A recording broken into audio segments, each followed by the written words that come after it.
While we're here at MBX, hi Ryan. Hey. You're here to get a bike fit. Here to get a bike fit. We're at MBX. That's the story. Ryan's getting a bike fit. Ryan, have you ever had a bike fit before? Probably about 4 years ago. And you got a new bike sort of recently? Yeah, about 6 months ago. And you haven't gotten a fit on this bike? I've not gotten a fit on this bike, and I don't feel like I've gotten it dialed in yet. Yeah, and I think a lot of people, you try to dial it in, but like without like a professional opinion, it's hard to know. Yeah. You're constantly making adjustments. You're kind of guessing. A lot of people should get bike fit. Like everyone. If you're spending $5,000 or $6,000 on a bike, some people are spending $10,000, $12,000 on a bike and they don't get bike fit. Spend the extra money. Get a bike fit. Get a bike fit. Just in a little bit, JB's going to come out, grab Ryan's bike. We're just going to go through the full process of what happens when you get a bike fit here at MBX. What's going on? Big bike fit today? Yeah.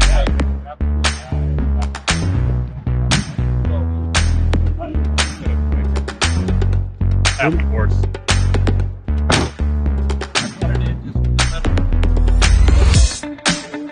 I did. I'm ready to go.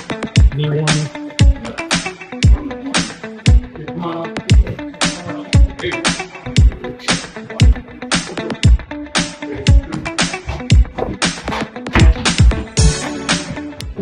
We got a restroom. You can change right from there. Okay. And then I'll put the bike in the fit room, and then I'll have Matt come up and. Perfect. Thanks, man. All right, Ryan is getting dressed. This is where you get your bike fit here at MBX. Bike with a trainer, Ryan's bike. There he is. Hey. And all the stuff you can add to your bike. I mean, obviously it's a bike shop, so you can buy a lot of stuff here, but if you're trying out different saddles for your bike fit, maybe different stem lengths. Your last bike fit. My last bike fit was right when I got my Cervelo. Okay. And I thought about being the person to do this bike fit. I mean, obviously I could have benefited from getting my own bike fit, but I feel like my bike is pretty good. The fit is pretty good. Yeah. And if I were to change anything, I feel like I'd be like worried that I changed things, right.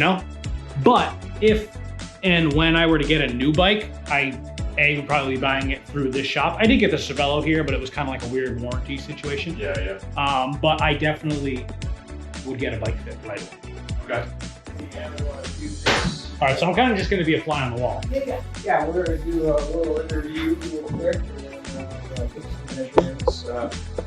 So yeah, I'm going to just fill out some stuff. What's your last name? Whatever. This is all the juicy stuff. Ryan, Yeah, this is how we dox Ryan. Social security. Yeah, exactly. Credit card. What I do is have this on file, and I can scan it, send it over to you, and stuff like that. But just if there was a reference point that we needed to come back to, we'll be able to do some of that. Ultimately, in the fittings, because I'm not going to spend a lot of time with computer analysis and all that stuff. There's a general fitting element that I want to just look at the mechanics of what you're doing. Okay.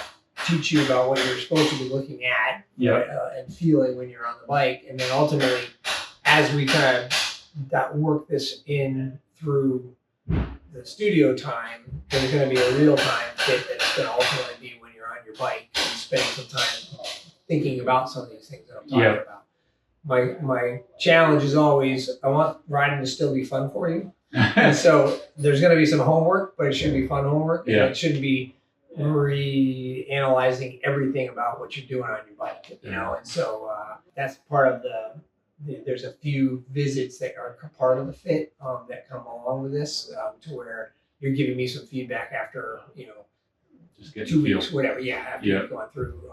And sometimes it's really quick that the feedback is necessary. Sometimes there's no feedback, all that stuff. So, but ultimately, I've never been a fan of taking certain numbers and saying this is what you're supposed to be doing. Yeah. It's talking about how your body is reacting to the bike's position and how we can dial that in that's effective for you. So so that's where we're at. Right? I like that. Can we talk about that real quick, right? Because I think a lot of bike fits are done with just like green sensors. Yeah. And like putting little dots on someone and making sure that like angles are within like a 5%, right? Sure. And I think that could be valid. Yeah. But it's not true for everyone, right? Because every body's different, every bike is different, people's flexibility all comes into play, right? So like it really becomes more of a baseline. Like that, like there's a starting point. And I think when you start utilizing visuals like lasers and stuff, and we do have a laser that I pull out here and there when somebody's having more issues with knee alignment and things like that, because it helps versus the naked eye.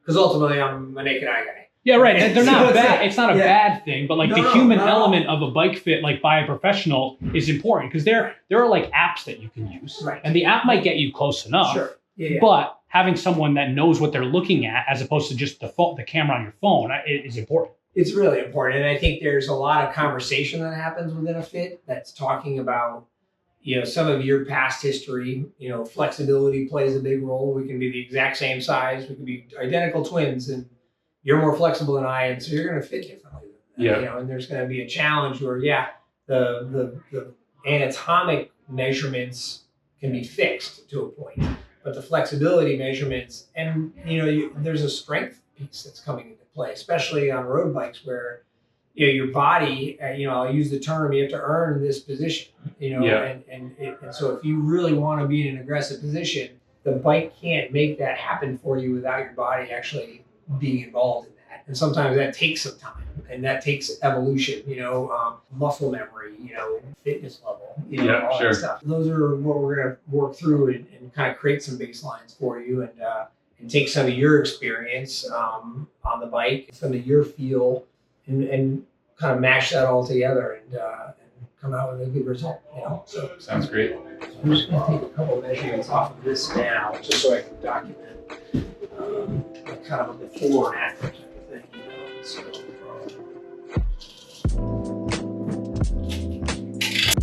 around so we can see there's taking some measurements on.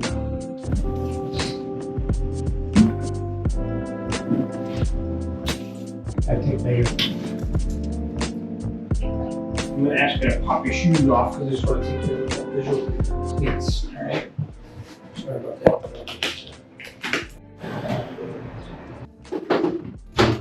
Never seen that before. Pretty fancy. I think it is actually. I can't tell if it's in my head, but I feel like they're not equal. Right. I've had like a lot of those days lately where they just feel like they're off. Is it common for people's cleats to be slightly different from left foot to right foot? You know, it's so much of it becomes like there's a part of it that, you know, the shoe companies are trying to give you some acknowledgement of where things are with these markings and everything like that. Right. There's, you know, a bit of a visual. There's plenty of tooling out there that allow you to do almost a. There used to be a system called ratting, which would have it was a pedal rotation system, and you know, ultimately, a lot of it becomes your gait. You know, like, you know, if there's an injury, that can send one leg in a different direction because of that. If there's strains, if there's discrepancies, you know, the baseline for me is a bit more of a neutral setting. Mm-hmm. And then if there's conversation about some of those things, I'll stay in my lane and let certain elements go to different professionals to help you with that. And that's, you know, footbeds, you know, a lot of different conversations about that side of things. They tend to lead, you know, if there's issues that are kind of revealing there.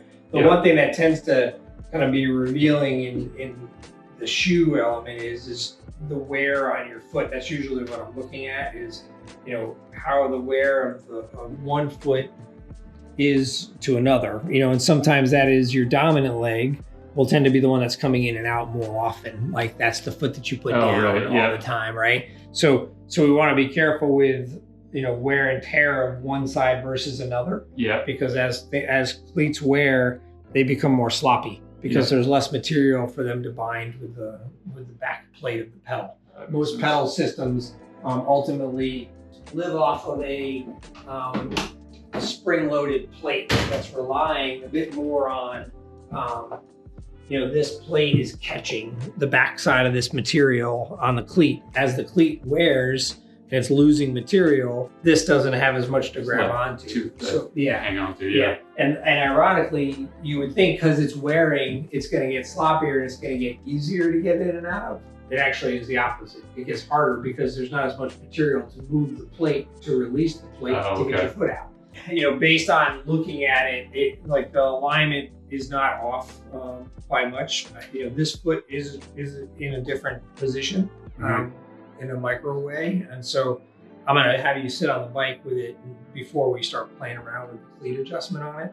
I don't know, but I'm like type A, like cleat positioning, like gives me highs. You know, it feels so inexact to me trying to line them, you know, trying to match them. Yeah, it's there's hence we put the come up with little things to figure it out. Yeah, understand it, and you know it is. There's a part of that you know. Listen, there's like we can break it down and we can put measuring devices to every single piece of it. You know. Yeah. There's so many elements. There's so many elements to it, and that's where there is this value to where you take my fitting and you go, if you really are having difficulty or you want to go to that next level, there's levels up there that I don't address, you know, and I'm happy doing the fittings in the way that I'm doing them, and then as we've gone that direction, and it's become very difficult to quantify some of the decisions that the machine's making for me. When the results come back and they're not as positive, it was like time out. Let's just go back to the basics. Yeah, exactly. Yeah. There's a couple of versions of trainers, and we're in the process of upping our trainer application for the fitting. But right now, we're still working off of a traditional trainer that's working off of an axle. So what we do is, I just need to change and put a dummy axle that actually will mount to that. A lot of everybody out there in the road world has learned about the direct drive systems for virtual training and everything.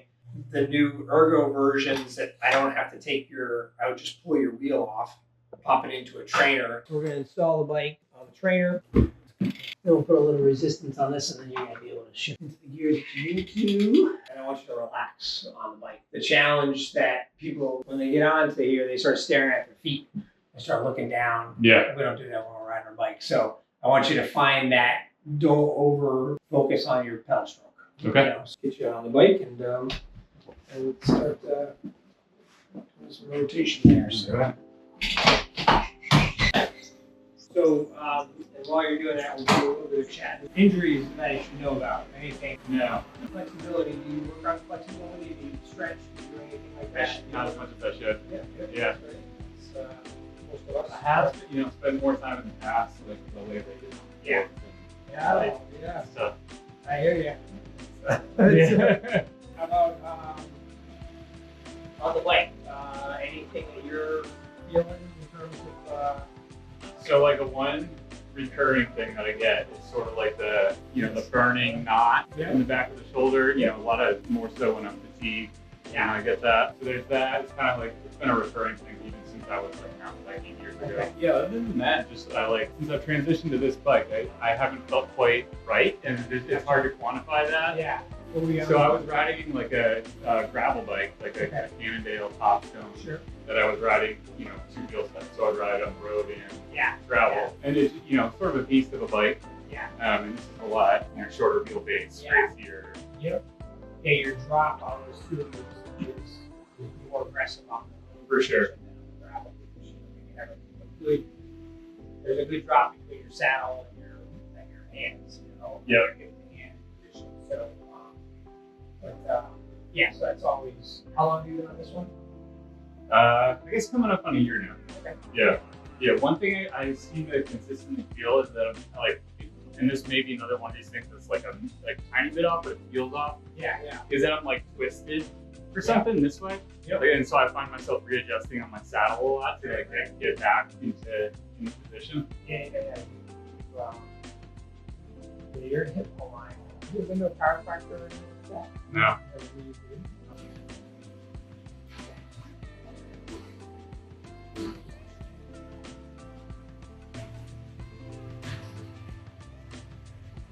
Hold your nostrils for 1 second. Stand up on your toe, feel.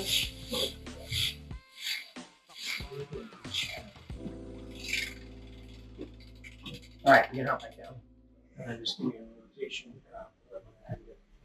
You carry a lot of tension in your arms. Sure. And that's going to be the end result of it. Yep. Right? And so we're going to come back to this as you're working through this. So I'm going to talk through is more of this arm position getting more relaxed for you versus the grip where this is located is creating a ton of pressure right here. Yeah. You know, so your hands may be fine with that. And all what's going to change is as you're reaching for that bar. If I'm not doing more of this angle with my elbows more rolled. So if ultimately I take my hands and I relax my hands, my elbows drop. Right. Right. Yeah. That creates the load that now I have to support my upper body because my arms are not doing it anymore. Yeah. Right. They're there, but they're not really changing. They're not holding me up like a pillow. Sort of just tricep. Yeah. And so instantly, based on the position that you're in, you're creating the force from this front wheel, which is going to the axle, which is going to the fork, up through the head tube. This is all getting dampened quite a bit, but it's still never going to take away that shock from that hand. And now your hand then is taking it from this point to here to your shoulders, and then it ends up here. And that's where it kind of lives. Yeah. You know.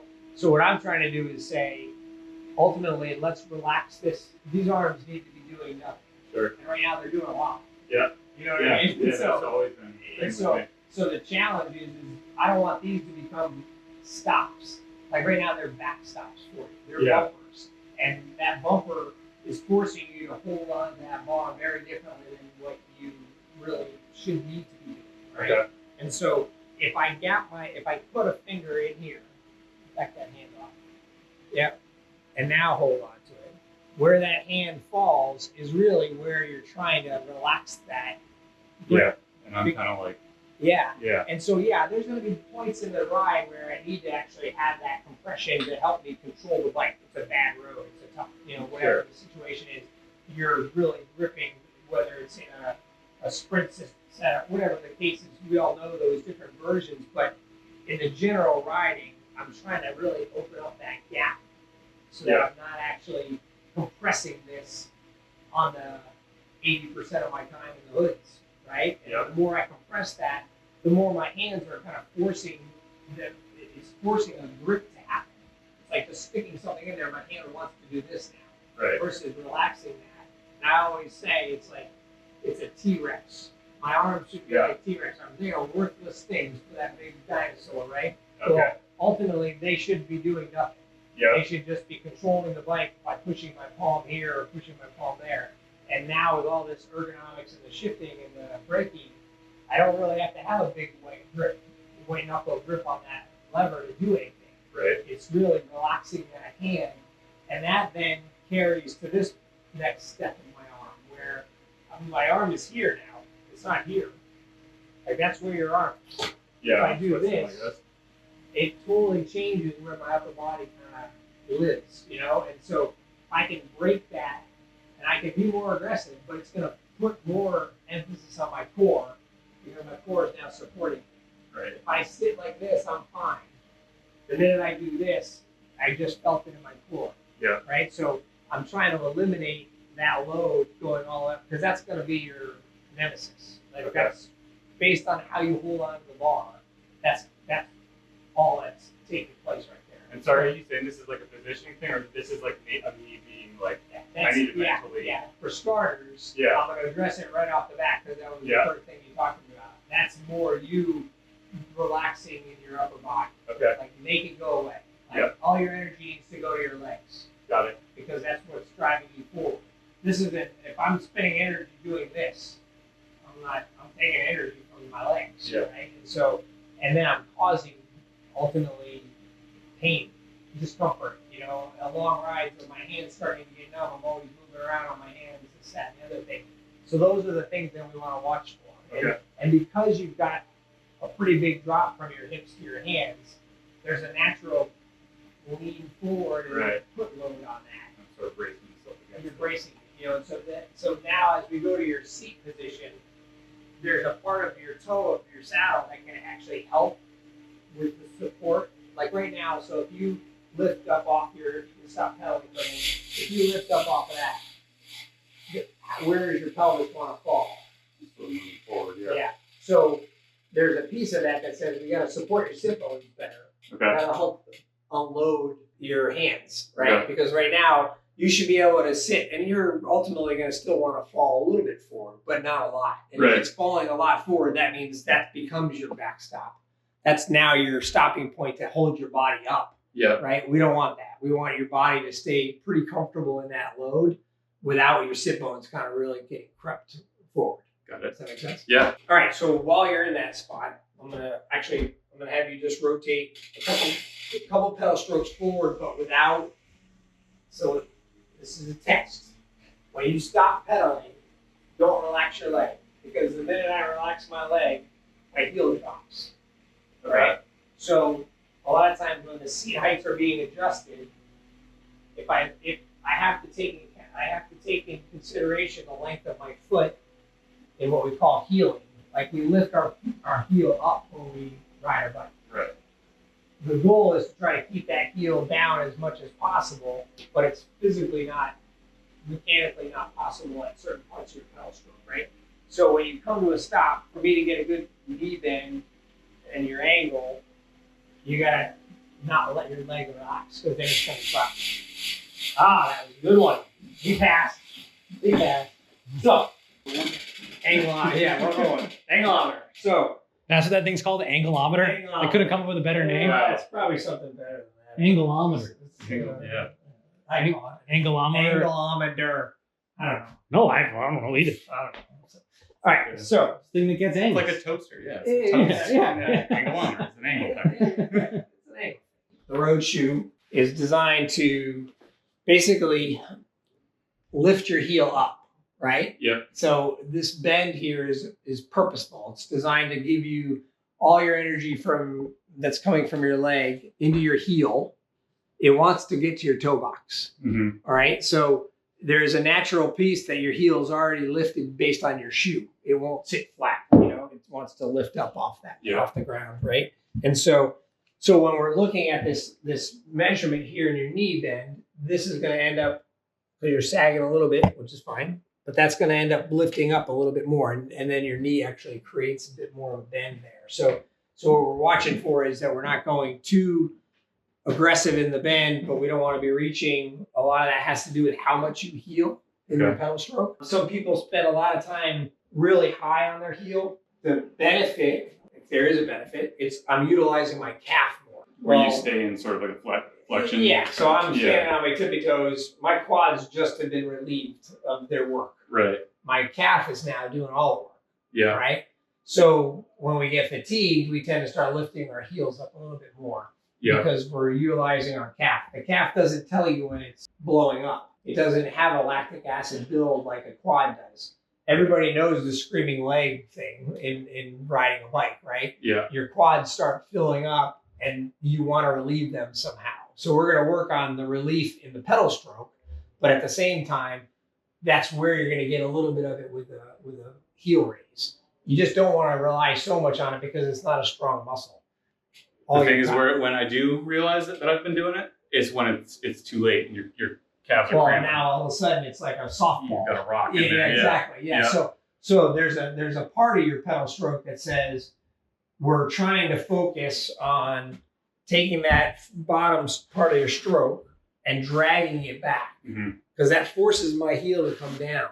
This is where the mechanical part doesn't happen. Like I can't keep my foot flat back here, right? Right. But I can keep it flatter here, coming through, and then dragging your foot back. Yeah. Right, in that stroke. So pedal strokes have 4 sides.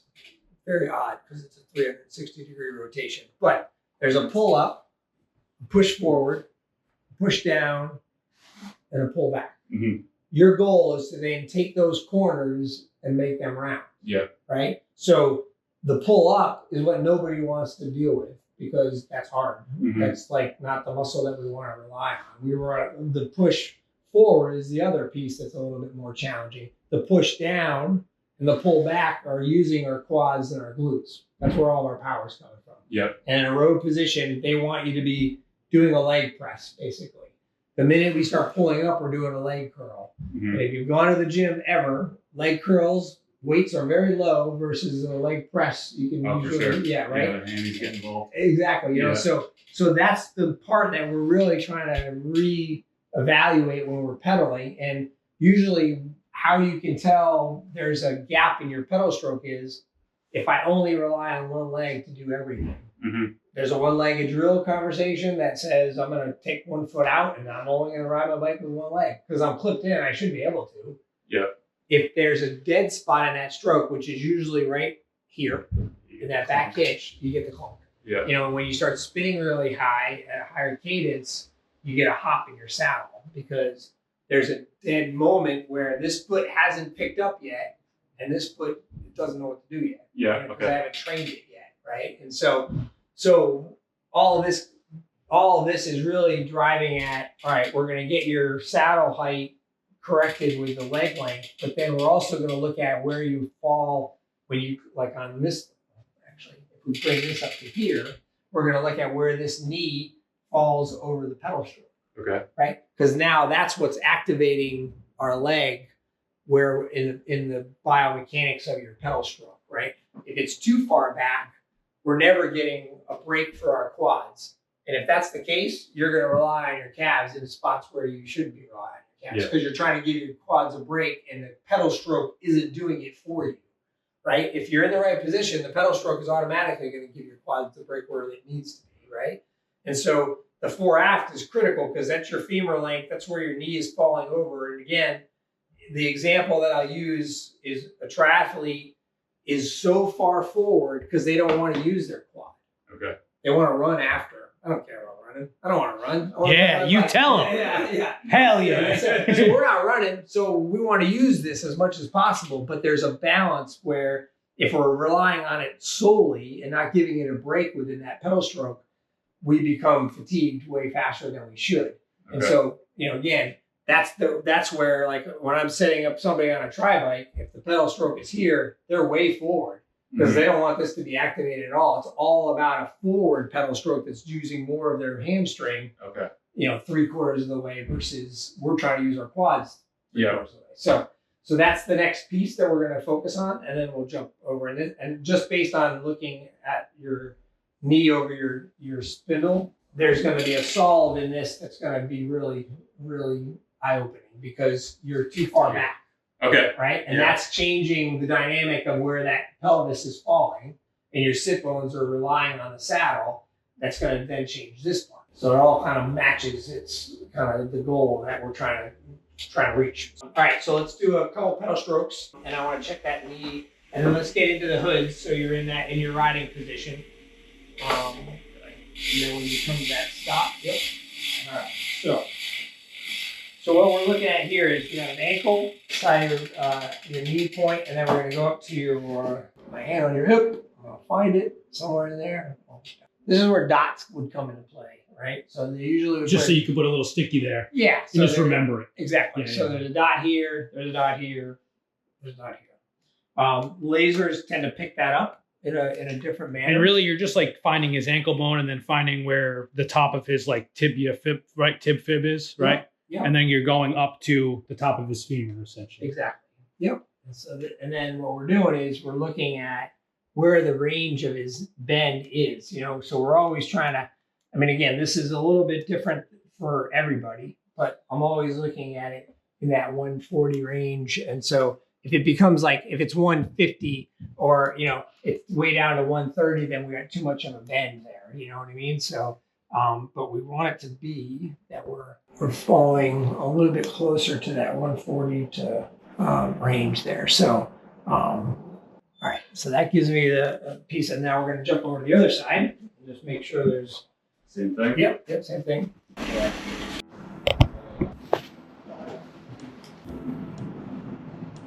Let's get that. All right. So just you can do a light pedal. I just want to kind of get a feel. Figuring based on the action of this leg. One, there's more of a bend in this leg than there is in this leg. Yeah. Pedal stroke. But then visually, when you're pedaling this leg, the knee wants to come out a little bit at the top, and usually that's because if the leg, if the saddle is addressing off of that side, and this leg doesn't know what to do when it comes to the top. Yeah. Because it's run out of room. Mhm. You know, because it's a little longer. It wants to actually have more room there. So, so let me. I'm gonna adjust the saddle just a hair, and then I'm also gonna adjust the fore and aft while you're off. And so, just got for Short leg. One short leg. Not the news. Just think you have one long leg. Not the news I wanted to. no.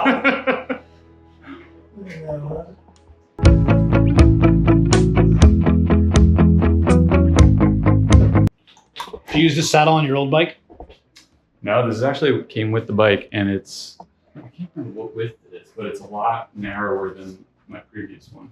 And then my previous one feels entirely too wide. Yeah, gravel bikes too, because they're built to be a bit more on the endurance side of that world. It becomes more of like a plushness thing. When you're sitting on this and your sit bones are getting supported, that's where we want the striking point. When we talked about you're not being able to just sit without wanting your pelvis to fall forward. Mm-hmm. So the nose is what's going to help that, because this is what's going to give me a flat spot. Yeah. Right? But we have to be careful with where the nose then, when you're in this position, becomes an obstacle. You know what I mean, for compression of soft tissue and stuff. That's the whole point of all this relief area. But you're in a more modern version of a saddle right now. Yeah. It's usually when there's like they have made some significant improvements with this snubber nose, which is allowing this to be more of a supporting area. Mm-hmm. So the travel from your sit bones being, not static on a bike, like they want to move a little bit when you're moving from, the hoods to the like a climbing position or drops. This is really giving you a lot more. There's a lot more landscape to be able to play around with on your sit bones. And so unlike in the past, it was very much, this was where it was. And then you had this much narrower nose that was there to help control with your inner thigh, which is the importance of this. But you wanted to have more support to be able to slide a little bit forward to, again, go back to the conversation of relieving certain parts of your muscle in your leg, like just by creeping up a little bit, relieves a lot on the quad, right? And pushing back is going to give you even more power. So, as far as, we do a lot with the Bontrager stuff and the physique stuff. It really becomes very much a personal piece, and so width-wise, that's an anatomy piece. We have a tool that kind of helps us measure your sit bones by sitting on it, and it compresses it. It generally kind of goes off of like stature, a bit more than it does like the measurement of your sit bones, But at the same time, there's companies like Bontrager and Physique that are saying, we don't know if you're going to like our saddle because it's so subjective to your anatomy, your position. A lot of people don't get fit well, so then all of a sudden they're blaming the saddle. They don't have a good pair of shorts, all sorts of stuff. They're all going to give you the opportunity to buy a saddle and then trade it in 30 days. Yep. And that's really the reason why we stock what we stock, because I don't know.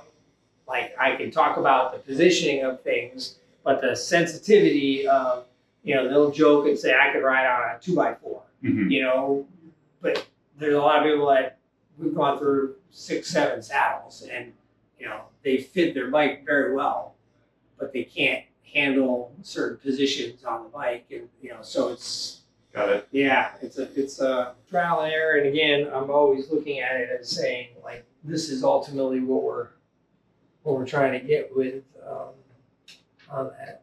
Again, the creeping up on the saddle is really to try to help balance that leg extension. I want to focus just as much on now where your knee is falling over that pedal stroke, because I think that's gonna solve some.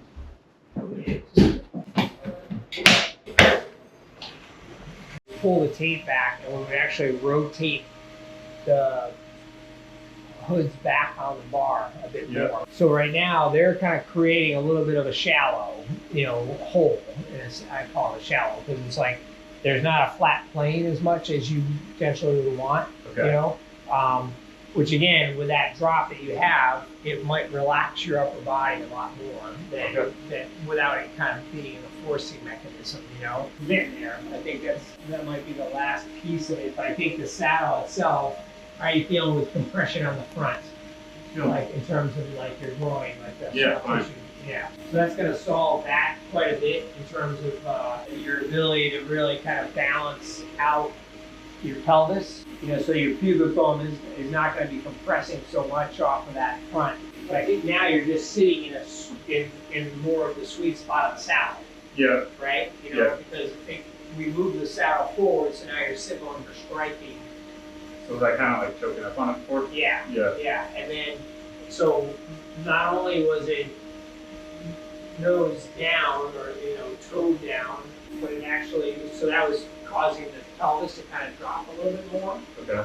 But then you're actually not striking the sit bones in the right spot, so then you're not getting the support of that flat spot. So when we move it forward, like now, your sit bones are sitting more in the meat of the saddle versus in the kind of the crest of the saddle. Right. Where it's kind of falling into that hole. So, I mean, your hitch is better. Is I it? call it a hitch because it's like, that's what they call it. You know, like the exaggeration is woo. You know, You see some everyone do, yeah. But it's a lot better. It feels better. Yeah. The only challenge with this is because it's a retape and it's a realignment of the brake. So this one I would want to either schedule that with you. I could do it in an afternoon or something like that. Sure. You know what I mean? Yep. But that would be the only piece that I would want to reassess today. Just timing wise, I got to put it in the schedule to do it. You know. So Yeah, sure. I think we're Stage one, so far so good. stage one. Yeah. So what was the main thing? You did two things essentially. You moved his saddle forward or backwards?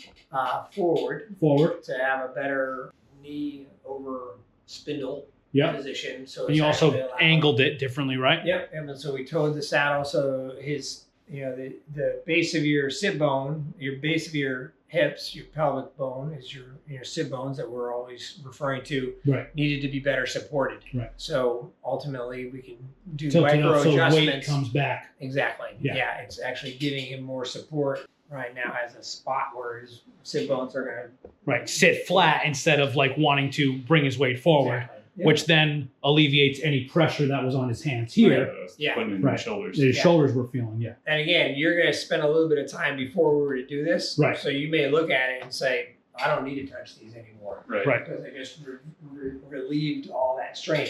And again, what I'm going to ask you to work on is ultimately taking that arm.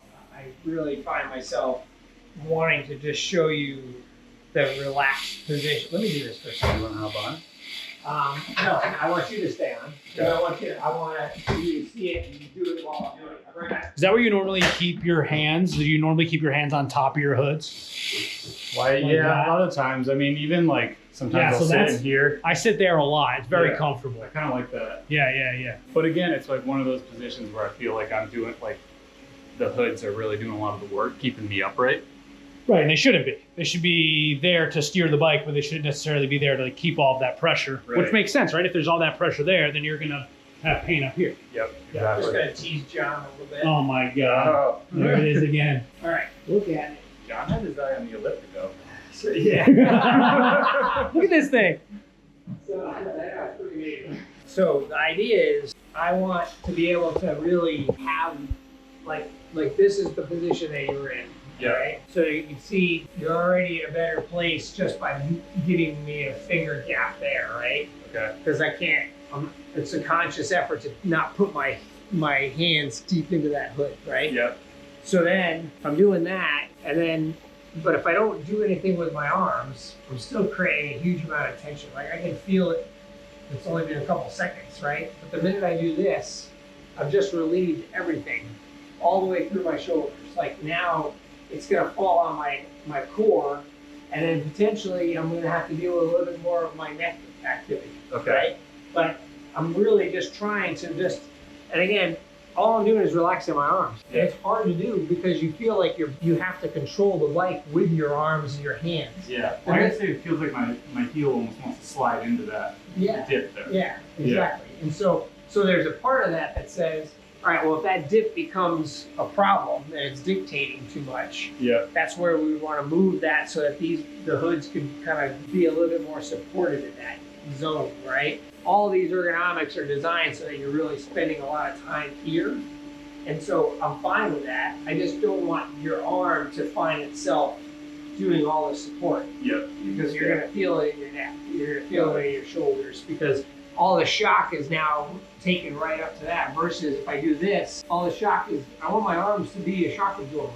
Yeah. I want them to do this when I'm going over, bumps and rough roads and handling the bike. So it's supporting my upper body that way versus this way. You know something, this was addressed the first time I got a bike fit. Really? And I've learned nothing in 4 years.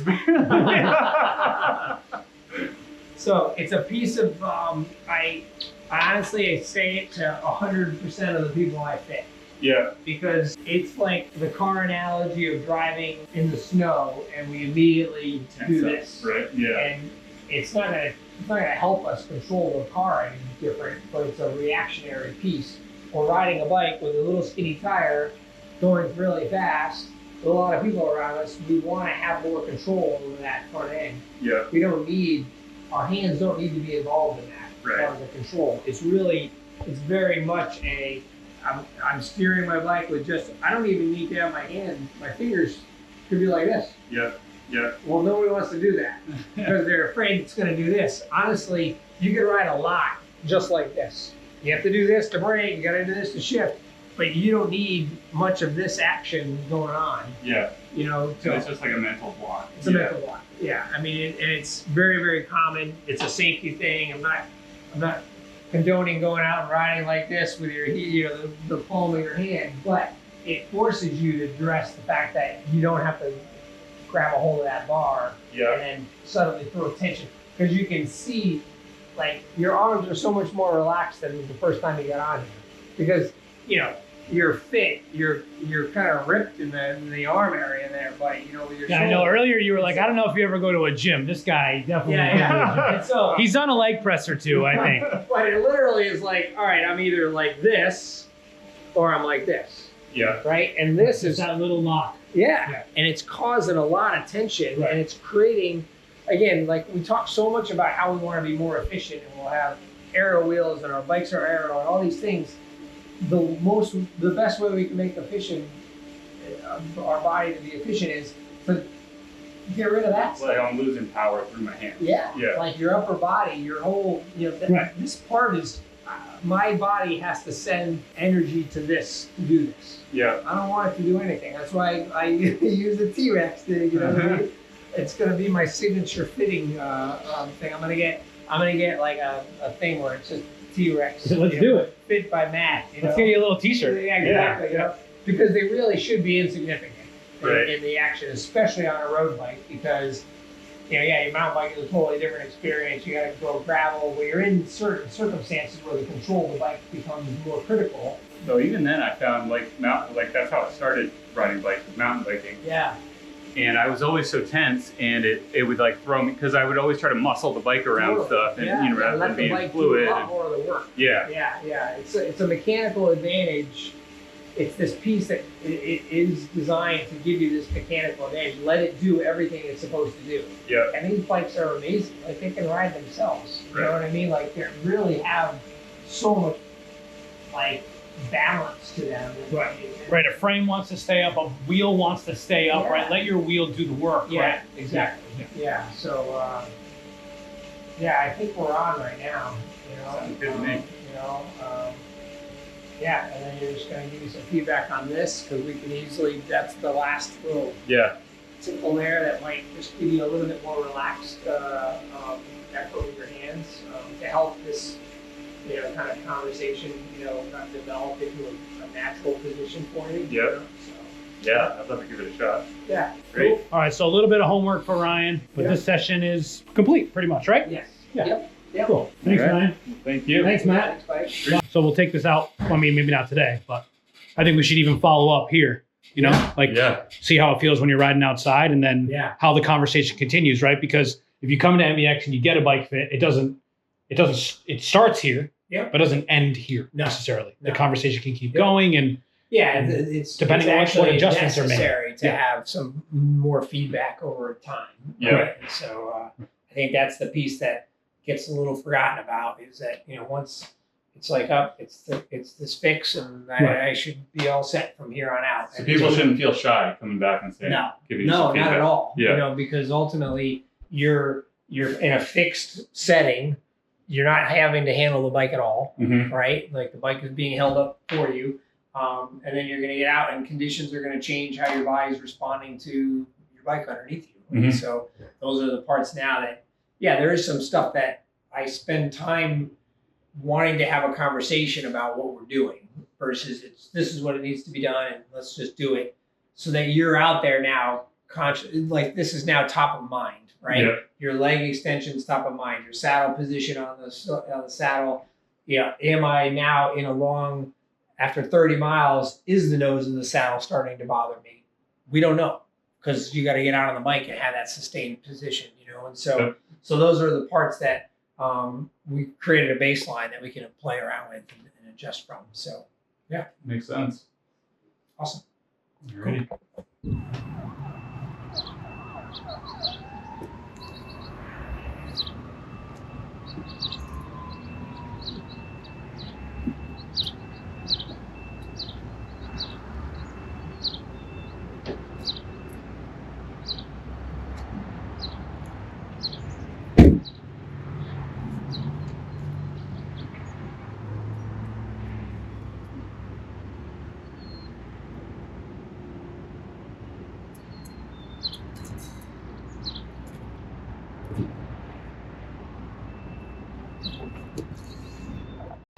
Decaf left, regular right. Decaf left, regular right.